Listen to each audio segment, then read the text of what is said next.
Tonight, we're going to talk about something you are already doing, or trying to do. Sleep. Not as a medical condition, not as a productivity hack, but as a social phenomenon. Because sleep feels biological, but the way we sleep is deeply cultural.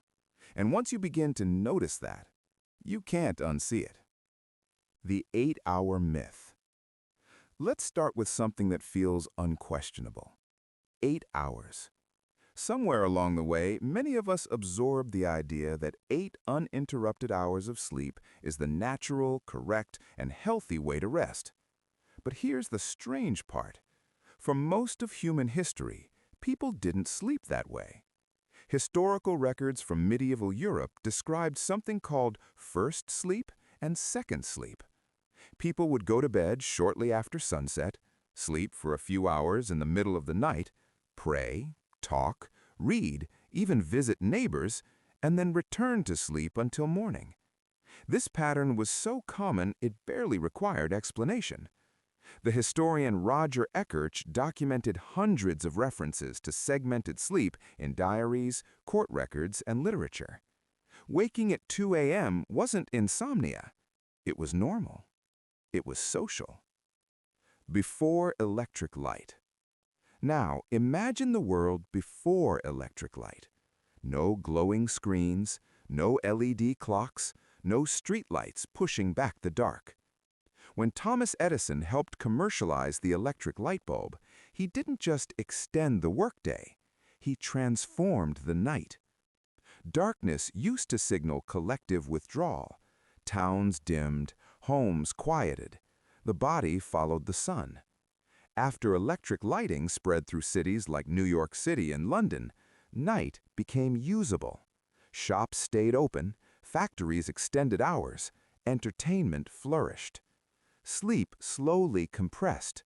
Night became colonized by productivity and possibility.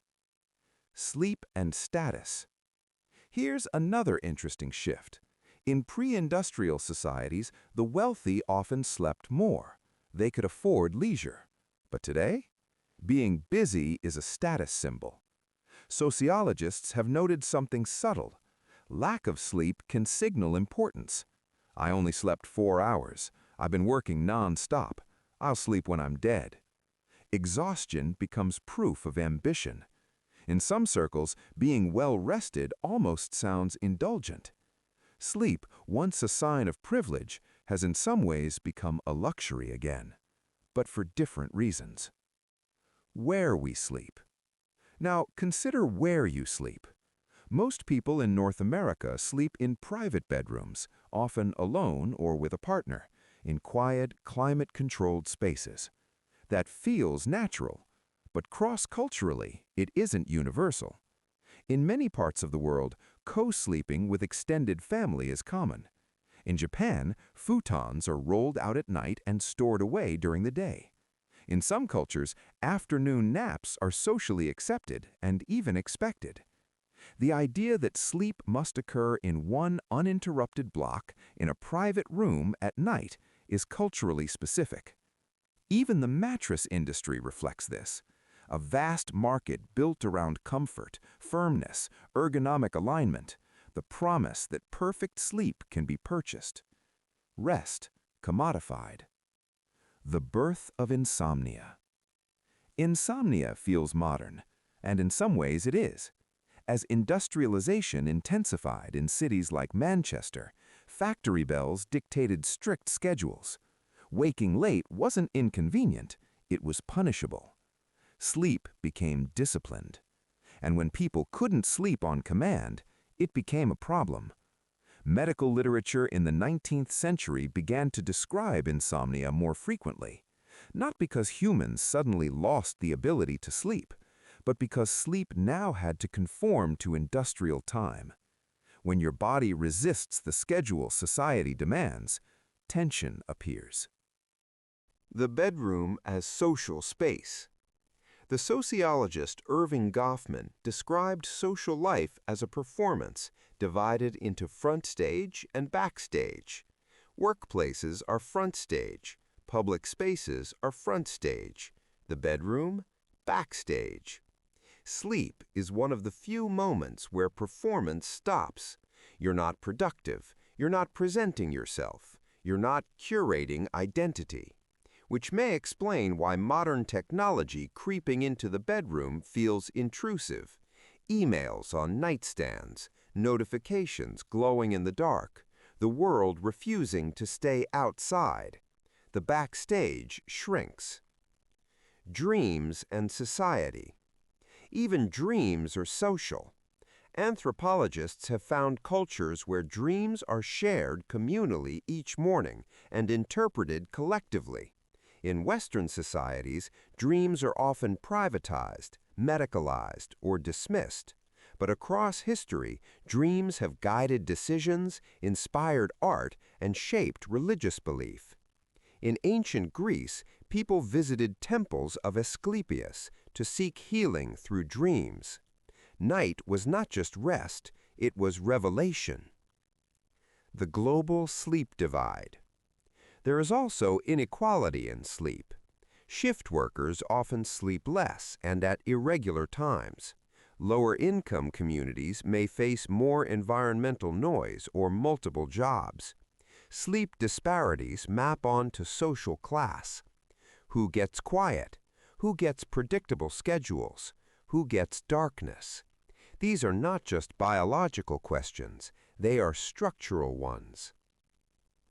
The pandemic shift.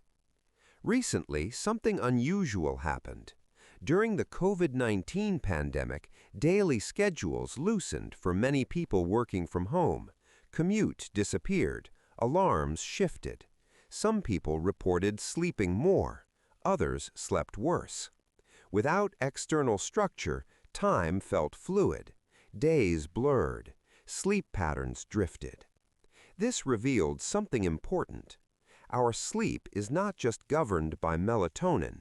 It's governed by meetings, traffic, deadlines, school bells. Remove the structure and rhythms change.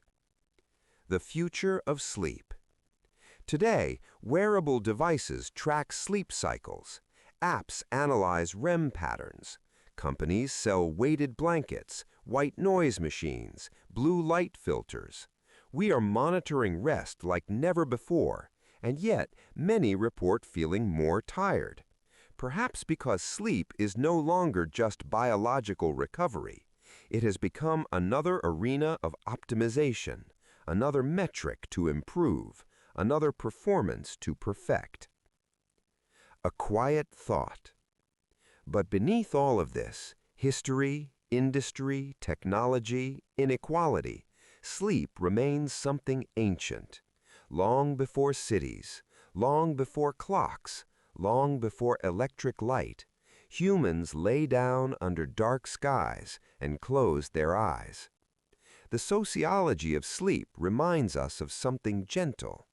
Even in the most structured society, there is a point each night where control dissolves, where productivity pauses, where identity softens. Sleep resists full control, and maybe that is why it fascinates us. Tonight, as you drift toward rest, remember, the way you sleep has been shaped by history, by culture, by industry, by technology. But the act of closing your eyes is still one of the most human things you do. Good night, and welcome to the quiet social world of sleep.